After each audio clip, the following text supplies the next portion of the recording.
Matthew, can you tell the listeners about where your site's located?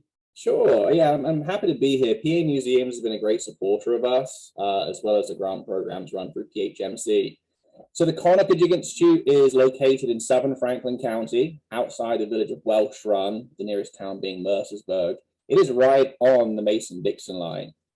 It is a very rural site. It is surrounded by Reverend farms, but that ruralness does give it its kind of its beauty too, because we are preserving the cultural and natural resources of the Appalachian frontier. Not that one, started bad there.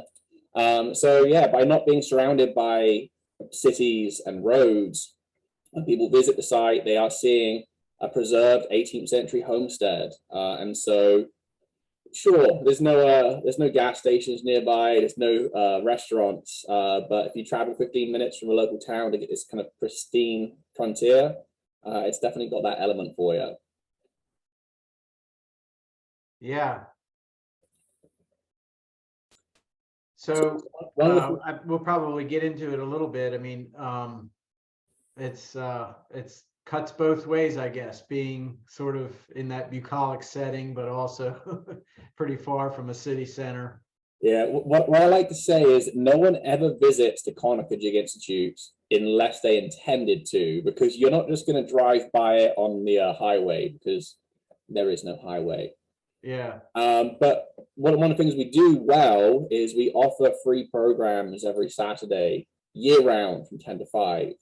Hands-on engaging programs focused on primarily 18th century life, but also nature walks, tree plantings, and other activities. So when you do visit, you make a day of it. Our 30-acre site includes woodlands, wetlands, ponds, gardens. So visit for a program about cooking in a bake oven in the 18th century, go for a nature walk, stop in a picnic, and take an exhibit tour as well of our museums. And with that, you've got a reason to visit. Yeah, so I want to flesh this out a little bit more, just because I think it seems to be a major key to the successes you've been having there. You hit upon people having to go there, they have to travel, there's a reason for them to go there.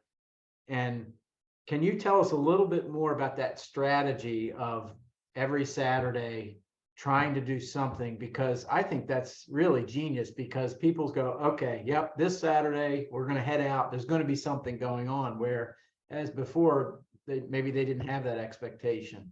Exactly. So I actually took over the Conococheague Institute during COVID, and so everywhere, of course, is reevaluating how they operate. And my kind of observation was that with a lot of small museums and historic societies, when they're only open the third Saturday of every month, when it's a blue moon and Mavis has the key, it makes it really hard for visitors to simply put on their phone what's nearby, and you go and it's closed. Oh, it's open next Sunday on the 5th. Yeah. And so as a visitor, that makes tourism difficult. So because we have staff year round, it made sense to maintain that Saturday programming. And as a result, we get visitors every week. Even last month when it was cold, we had 70 people turn out for one of our Saturday programs on frontier hunting, which is very surprising in February for a museum for a free program.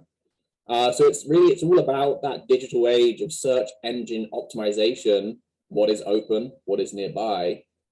And the other benefit from an historical point of view is for the living history museums that close during the winter because it's not comfortable to be outside in the cold, they only show one facet of history. They show how people lived in spring and summer. But our colonial ancestors lived in the winter too. So by doing year-round programs, we can focus on how did people stay warm? What different activities did people on a homestead do in January that they wouldn't have been doing in July? So it's got an historical education asset as well as the tourism asset. Yeah. Can you tell us more about a little bit of the behind the scenes of, was there anyone that said, oh, well, we can't do a 500-person reenactment every weekend, that's impossible? Like, how did you deal with sort of the, we can't do that? Or maybe you didn't have any of that. Maybe it was just sort of a willingness to try anything. Well, so yeah, so again, starting in the middle of COVID, I had a very supportive board, but there was no other volunteers kind of in place. So a lot of those early activities were what me and my board could do. And that evolved into bringing in this wealth of very talented volunteers who saw that, hey, this place does stuff every Saturday. We don't have to wait until the next big reenactment to go with 500 people. I can just go and talk about me and cooking or sewing. Yeah. And we have such a kind of wealth of volunteers now that I could be out of the programming a lot more. We also have two part-time paid interns, and we're about to open up to a new position as well. So now that we've got this programming on such a successful footing, I probably will be taking a step back to do more executive director roles. Yeah. But yeah, it worked out well from a COVID model. It translated well into a programming model for long term. And it's increased our fiscal standing as well, because our donors and our grantors see consistent visitor engagement, and that means more donations. Yeah. So I mean, what are the numbers? I mean, in terms of visitorship, what, any raw, like, Yeah, so last year we had around 10,000. A large part of that is through education bookings. And again, that's where the Saturday program does help us. We could template a lot of our education stuff in these Saturdays. And so last year we won Educator of the Year for the Cumberland Valley Business Alliance, as well as Nonprofit of the Year, because our education programs went through the roof. Mm-hmm. In October, we had 1,111 students in paid programs, and that's all on weekdays, Tuesday to Friday. And it was the same in April. I remember spring of last year, for about 3 months, I wore a cocked hat 4 days out of 5, and I only wear cocked hats if we have a program. So yeah, so those education bookings, plus the regular visitors, which can range from 70 people in winter to 200 people in summer, plus the people that do dog walking and birding, averages around 10,000 per year. Yeah. And what's incredible for that is we are a small museum, we are a small nonprofit, and that isn't the norm. And even 3 years ago at the Conococheague Institute, before I started, there were maybe a couple of bookings per year. And now we have bookings 4 days out of 5. So that growth is all due to that hands-on programming and families saying, my kids would enjoy that. Yeah. Now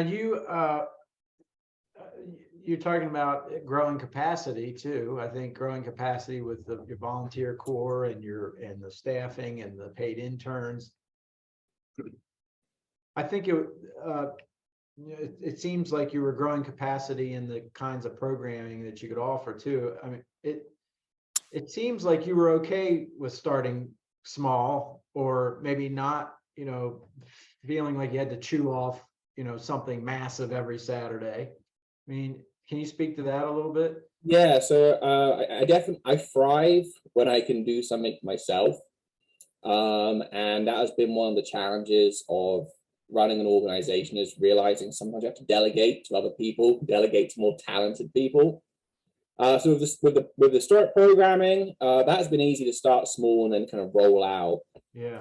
Our growth actually outstripped our capacity for a little bit last year, and that's why we're currently hiring another full-time member, because between education programs, grants, membership, outreach, construction, historic preservation, I re-roofed our tavern last year of our volunteers, and that took a lot of time.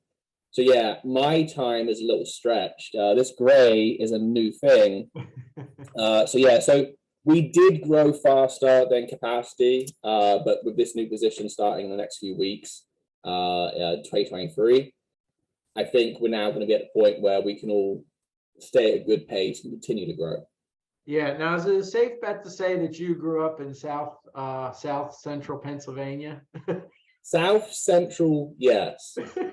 So I'm from Salisbury in Wiltshire, in England. Do I have an English map behind me? No, I don't. Usually do. So yeah, Salisbury in Wiltshire, about 3 miles from Stonehenge. But when I came here to America, it made me like West Country accent here, because that's how we speak in Wiltshire. And when I first came in 13, 14 years ago now, with my wife to marry her, no one really understood what I was saying. So in working in tourism for the last 13 years, my accent has devolved to a colonial hybrid, to the point now my family think I sound 100% American. Average visitor thinks I'm either a great actor or Australian.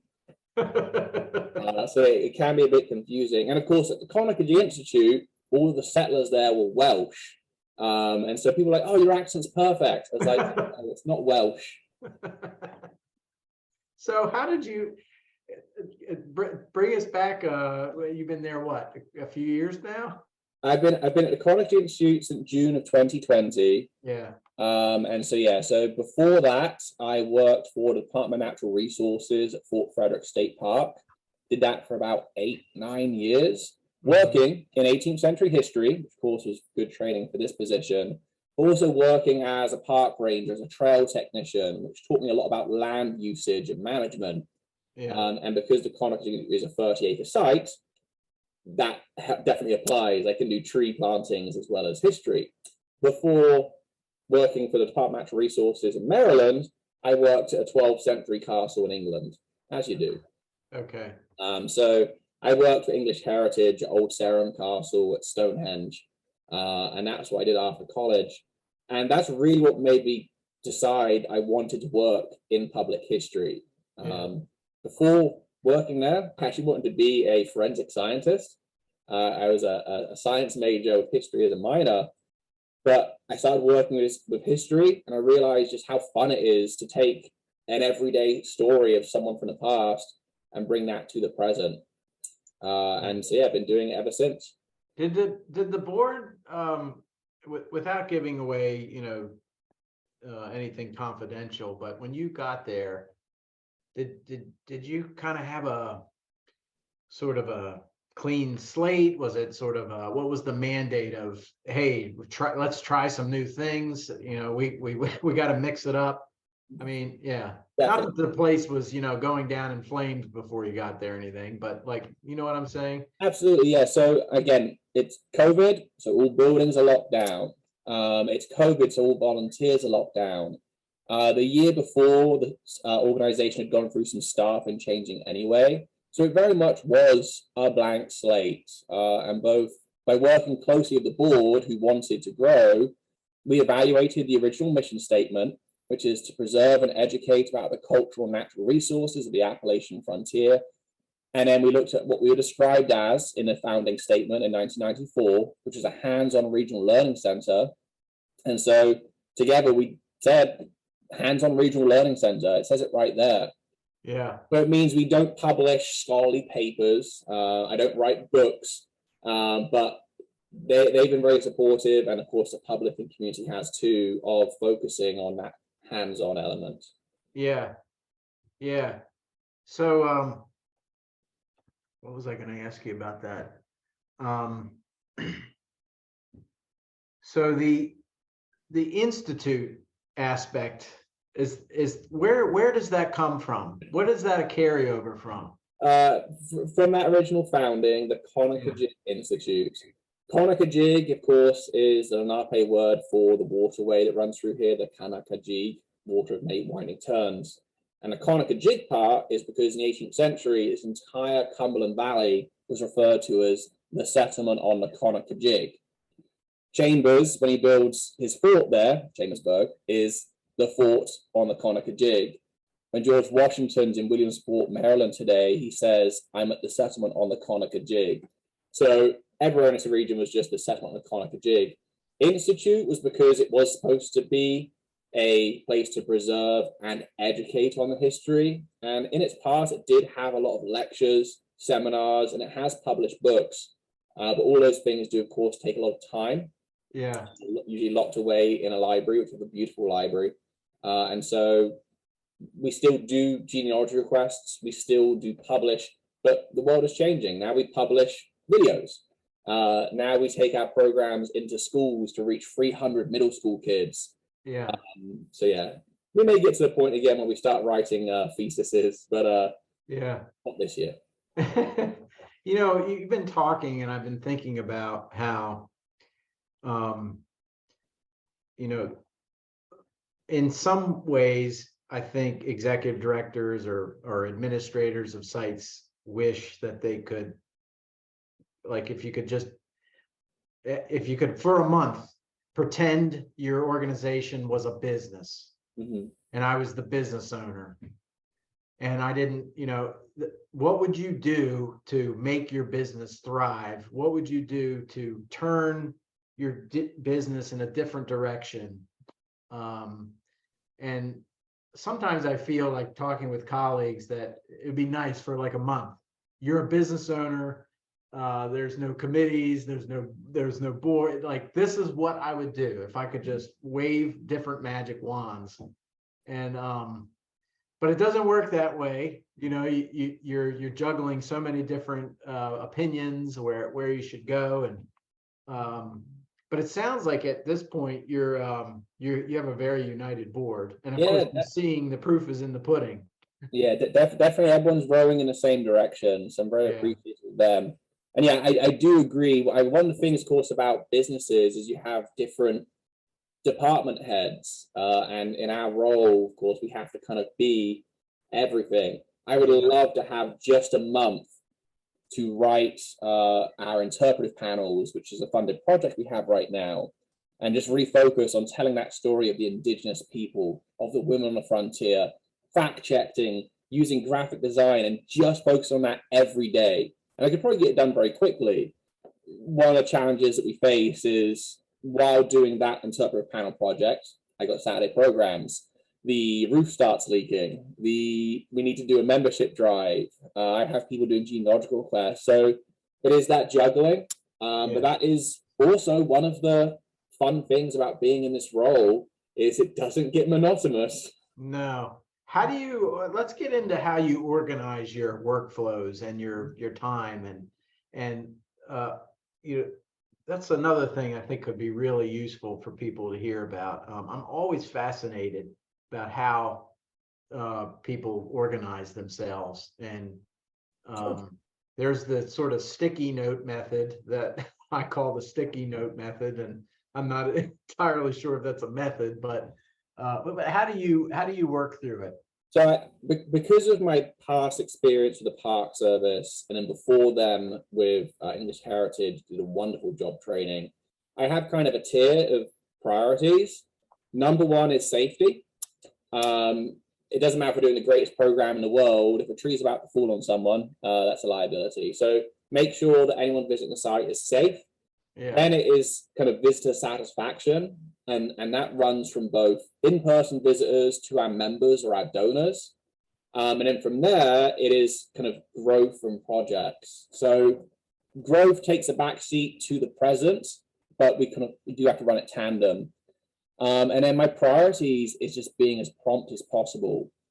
So if someone has donated $1,000 via mail, I certainly want to be replying to them as soon as possible. I tend to get most of my emails and letters out within a 24-hour window. yeah, And that has helped our donor stewardship because they see we've taken note of their contribution and we care. That's helped with our business partners because they don't have to wait a week and a half to get a reply. yeah, They know it's going to be instantaneous. And that helps me because if I waited a week and a half, I was like, I'll pin that project for now.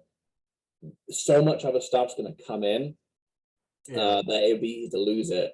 And yeah, that's one of the worst things you could do kind of running a nonprofit with donors is forget to acknowledge someone, or worse, miss a grant deadline or a grant report. So I like to tackle things as they come in as quickly as they can with that yeah. priority list of safety, satisfaction, and then growth.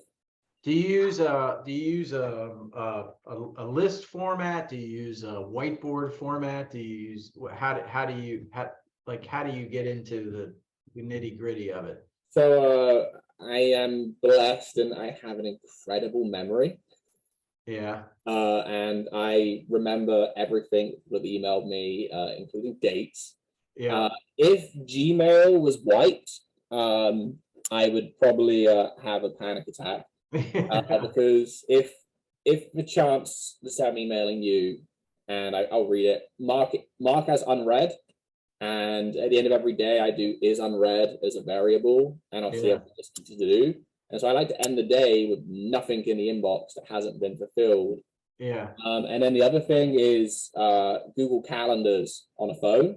yeah, Uh, so for those kind of growth and projects, for example, recently someone wanted me to reevaluate one of our leaflets that they could publish for local visitors bureau.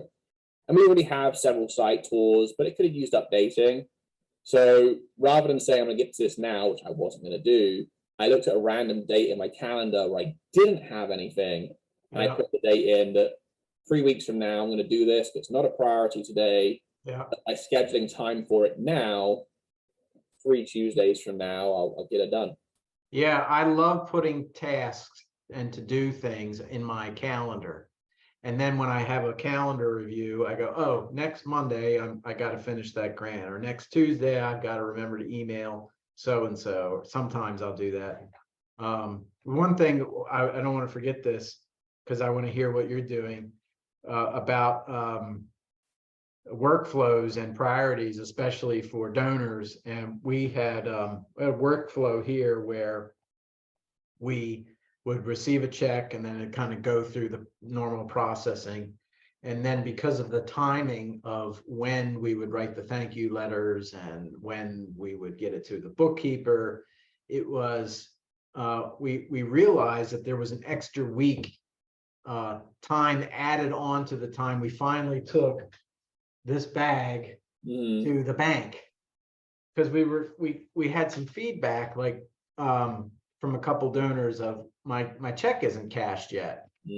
And we're like, well, if I'm getting it right away and then we're making the deposit and QuickBooks right away, and then we're writing that, why is it taking? And we noticed that just it didn't work out with the calendar by the time one person on staff ran to the bank and actually took it there and physically deposited.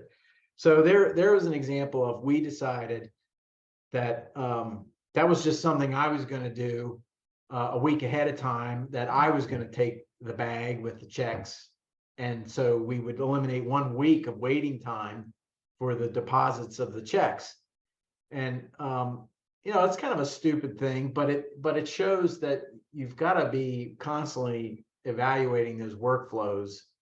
And, it's people want to see their checks deposited rather quickly, So do you have you have quite a bit to go to get to a bank, I guess. Yeah, so in that sense, at least, the workflow of checks coming in, acknowledgements, QuickBooks, accounting, and deposit, all of those steps on me. So that definitely speeds up the workflow. Yeah. But what I do, because I am 15 minutes away from a town where our bank is, basically once a week, there's usually something I need to go out for, whether it's mailing, banking, buying food for half cooking programs. So I like to kill as many birds with one stone with that. So on the day I do a deposit, there's also a day I go to a business to solicit sponsorships and go to the post office and go. So if I'm going away from CI, away from the Conococheague Institute, I'm knocking out all of my town tasks in one go. Yeah. I have a shameless plug. There's a young woman named Lindsay Baker, who's the executive director of Maryland Humanities. And Lindsay and I wrote a blog post, I don't know how many years ago, maybe 10 years ago, about how to have an empty inbox. And we kind of go through a step by step. And we were at a conference one time and we were debating on who had more organized email. And I said, well, if you can't beat me, I don't have any emails in my inbox.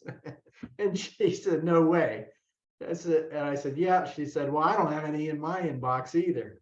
And then we started riffing on, well, how did you accomplish that? And it was just sort of a methodology of how you can prioritize and keep your inbox organized. And we were chatting before the recording started about responding to emails and how important that is to get back with people. Even something as simple of, I got your email. I'll get back in touch with you right away. Have you? I've been with folks where you don't hear anything, just like weeks and weeks and weeks. I have extreme spam anxiety because if someone's not replying to me, that's one thing, that's on them. But Yeah, my fear always is that I've emailed someone with an answer to their question, but it's been filtered to their spam because I sent a lot of emails. yeah, And so I constantly fear that people haven't received word from me and they might be thinking bad of me. And so when I send the follow up, they usually say, like, yeah, I got your email. Usually I'll speak to him in person. I was like, yeah, I read it, but I just didn't have time to reply. So with that sense, all I can say to everyone who's kind of in the same position is do your utmost to be diligent about replying. And at least that way, the burden is off your shoulders of communication. yeah, I do wish everyone would do as you said and at least say, I've read this, I'll get back to you, because yeah. it would help my anxiety. um, but yeah, and it's tough, especially if you have something that is critical. Like I'm telling all of my volunteers that blank is happening on this date. So I'm telling all my board that we need to make this decision. So I find with that, if you kind of add something in the subject line, if you're a prolific emailer like me, an email for like everything, if it's super important, add something in a subject line of urgent response needed or please read. Yeah. All right. So we're talking a little bit about programs being organized and all right, fine, Matthew, that's all well and good. But what is the budget growing? Have you seen an increase in donations? Why is this all, worth talking about? Like what the bottom line? What So when I started at the Conococheague Institute, its budget was month to month in terms of our income, kind of living hand to mouth. We did a successful capital campaign, matching campaign in 2021 with our founder, Dr. John Stauffer. And for the first time ever in 2021, in CI's entire existence, the general membership donations outweighed our big founding donations. And in 2022, for the first time ever, we received a new donor that outweighed, again, the foundation originals. Last year, our projected income was $90,000 over what we expected to receive. okay. So yeah, definitely the nitty gritty there is we are able to grow right now because we've received an incredible amount of support from donations, from grants, and from membership. And that's been one of my goals with the Conococheague Institute, which did rely very heavily on kind of single donors, was number one, to bring the donors and the general membership pool kind of to contribute equally. And then my long-term goal is to bring philanthropic money, donations, to be a smaller portion. So in 2020 and 2019, even before I started, grants was a fairly small proportion of what we had on income. But because of our successful programming, we can now relate much more with grantors. And now grants are on the rise. So I'd like to see grants paying for more of our kind of programs than the members are, essentially. Yeah.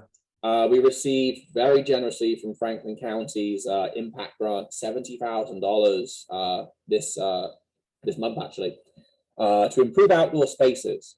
We received $4,000 from the PHMC Museums Project for our education programs, and received $10,000 from Americana Corners Preserving America grant.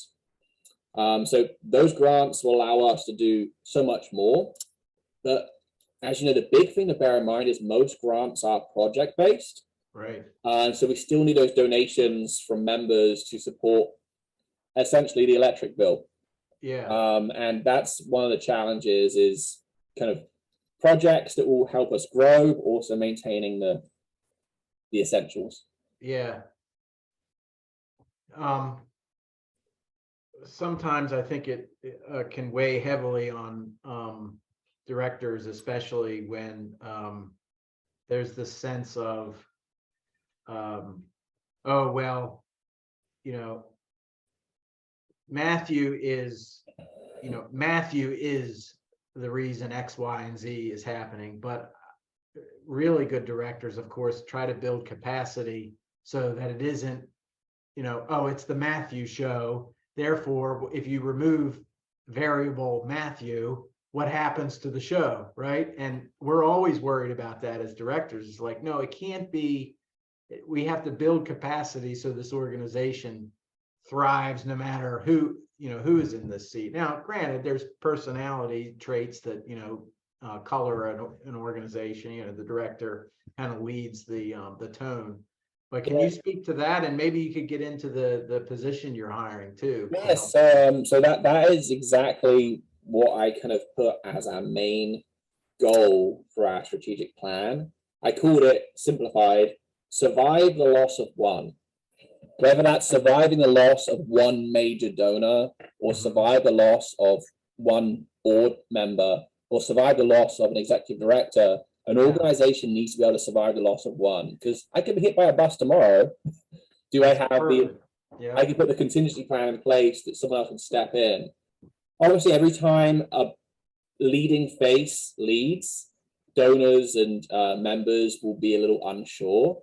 And that's why the plans are going to be in place that someone stepping into my role, the CI is strong, the historical site of Carroll County is strong. It doesn't matter who the face is, someone else, everyone knows the institution itself is its own force. So consistency is important with that, making sure you're on mission. Anyone stepping into the role doesn't say, you know what, we're going to be a 20th century tractor farm. And then their members like, what? That's a bit of a change. Right. So survive the loss of one is important, which is why, as you said, increased staffing is important. So you can always be kind of not training your replacements, but certainly making sure that there is someone there who knows the nitty gritty. Yeah. As you mentioned, in the next few weeks of 2023, we will be hiring a full-time visitor services facilitator. I'm currently doing the interviews this week. Okay. And that position will be a position between me and our paid interns to be that full-time face that knows all the institutional priorities, that when we have new staff or new volunteers or new students or new donors, they're here year round, they know it all. Because currently our staff, our paid interns from Shippensburg University are incredible assets. They bring energy, they bring new knowledge and learning, but they are here for a semester, they leave, and we get a new intern. And so every time I have to be the person that passes on that knowledge, because right now that's what we have. Yeah. So having another full-time person will allow us to do more, and unfortunately allow me more time to be in the office, writing grants, doing accounting, the less glamorous stuff, but the things that allow us to continue growing. Yeah.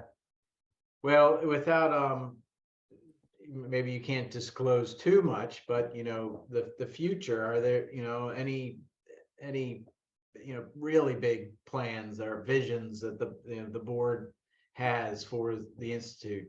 Yeah, so I mean, it's not really future because it's in the next few months, but this $70,000 we got from the county to improve outdoor spaces is going to go a long way. We're getting 8 ADA compliant picnic tables, bike racks. $20,000 is going on an early pre-K outdoor nature playground. And those assets are going to change the way that families use the site, because it's like a state park. It's got history, museums, it's got picnic areas, it's got a playground. So that's going to make site usage more. And in long term, there's a couple of different directions that the place could go in. We have several historic structures. There are always people looking to donate a cabin. So there's a possibility of a new cabin that's focused on a blacksmith shop or a schoolhouse or even a fort. There was a Fort Philip Davis on our property. So a new building would be great. But again, you've got to grow the staff capacity, because currently we've got a few people running around maintaining 30 acres and 4 historic houses. Yeah. Add another building to that, that's more. Then you've got to add interpretation. Is adding another building worth it if you don't have enough people to interpret it? where I would love to see the Institute go is we demonstrate 18th century homestead life. We have a garden, a bake oven, a tavern, a well. And so we focus on kind of home and hearth life skills, Yeah. but we don't have any animals. Yeah, I was going to ask you about husbandry. I think animal husbandry would be the biggest ways we could grow as an educational programming area, because you can't really call it a farm unless you have animals. Right. And again, that is staffing capacity. Do we have someone on staff who's full-time and knows how to milk a goat? Yeah. Yeah. Or, can mend the fence and the chicken coop kind of a thing. Yeah. Yeah. Yeah. But in terms of visitorship, right? I mean, that's big, because you start bringing in the animals in, and that attracts, Absolutely. especially families with young children, right? But then I can't imagine the budget for that kind of a thing. Yeah, I mean, there are a lot of organizations that do it very well. Yeah. If we did launch that, we would probably partner with some to kind of get their budgeting model. There are local farmers around us that will occasionally lend me a goose or a goat. So that's more of a kind of a stopgap thing. But yeah, I do think animals are one of the ways that we could expand. If you're going true pipe dream, I know our founder would still love for us to have a newer, bigger visitor center where we could have large lectures and seminars.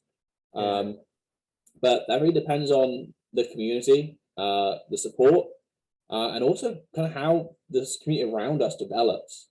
Yeah. As I said, currently we are surrounded by local brethren farms, very rural area, and that adds its kind of pristineness to the site. Yeah. I can't imagine what would happen if one of the farms next door sold to, say, a giant warehouse, Right. or built a Sheetz or a McDonald's along the strip. Yeah. So yeah, we have to be aware of the changing landscape as well.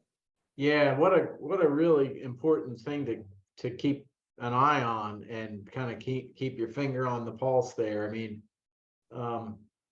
yeah, I mean, the whole flavor would change, right? If housing development gets put up, and right. Is there do you have any kind of buffer areas? So fortunately, our founder over the last few years still had land adjacent to the Conococheague Institute. Yeah. So he's been donating parcels of it. And so we've kind of expanded a little bit to create that buffer zone. I would like it to go just a little bit further to protect our pond and our wetlands and our woods, because if someone got those and decided to blaze the entire woods for lumber, that would really hurt our birding habitats. But yeah, it's one of those unforeseeable futures. Is there's a creek that runs through there as well, right? Yeah, the Welsh Run is a stream that feeds the Conococheague, named Welsh Run because all the settlers to this region were of Welsh descent: Davises, Shelbys, Rosses. Yeah. And so we do tree plantings to restore that stream health with the Chesapeake Bay Foundation, because streams here directly affect the bay down in Maryland. And that's one of the sad things, that in CI's 30 acres, we're really good about environmental conservation. And we do it as part of our education. Unfortunately, literally one farm next to me, they recently cut down all their trees, burnt them just to make a few extra acres of crop tillage. Yeah. And it was trees right against the stream. So it was sad for me to see, because soil erosion now. It was sad for me to see because the wood could have been used and it was just burnt because it was an inconvenience. And that's where kind of educating your community is so important, whether that's students or your neighbor landowners, and let them know that you probably could have sold that lumber to someone and they would have processed it. You probably could have left those trees. They're helping your stream, which 10 years from now, because it has no soil retention, is going to be expanding into your croppage anyway. So yeah. Well, any final words of wisdom to our friends in the public history or even living history arena? So my biggest thing is partnerships. Again, when I started at the Conococheague Institute, I was new to Pennsylvania. So I didn't know anyone. And Yeah. I immediately kind of reached out to people around us. And as a lot of you've probably experienced, a lot of history sites kind of turtle up, even if they are next door to another one. It's like, well, that's their games is mine. It's like partner. Even after just sharing each other's events. Yeah.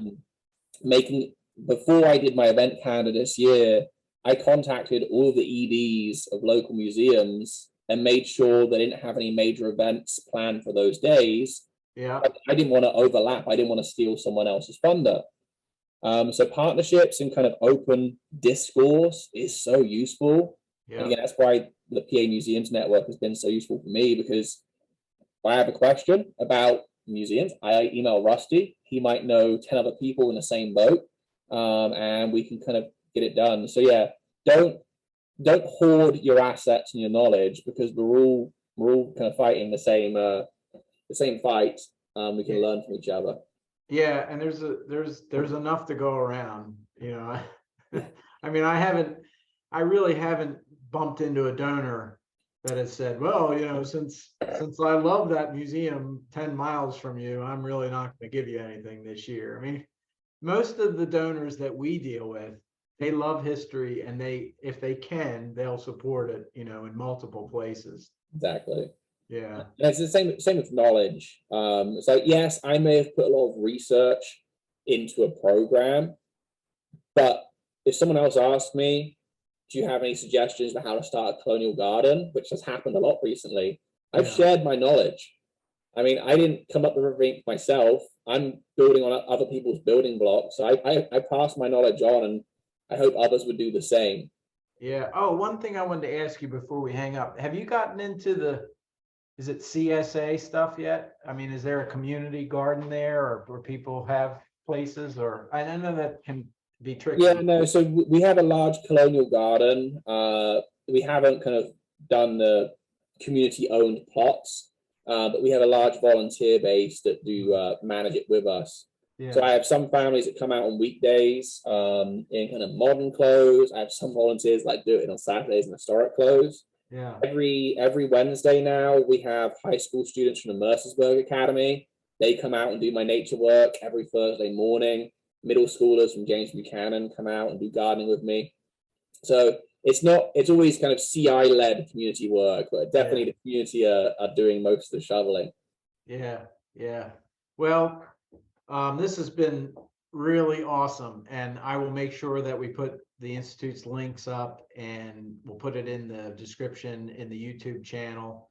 And for folks, well, there's the PA Museums has a YouTube channel where these videos are posted, and I can't thank you enough, Matthew, for your time and your consideration today, considering everything that's going on there at the site. And I hope to bump into you sometime soon at a conference or somewhere. Yeah, absolutely. Yeah, and for anyone kind of watching, we're very active on social media online, whether that's Facebook or YouTube. And yeah, I just hope everyone else is experiencing the same level of kind of optimism. That neither history nor museums are dead. We're Right. just changing the way we adapt to the community. Yeah, that's a perfect note to end on. Yeah. So, all right. Thank you. Have a great day. Pleasure. Have a good one. Bye.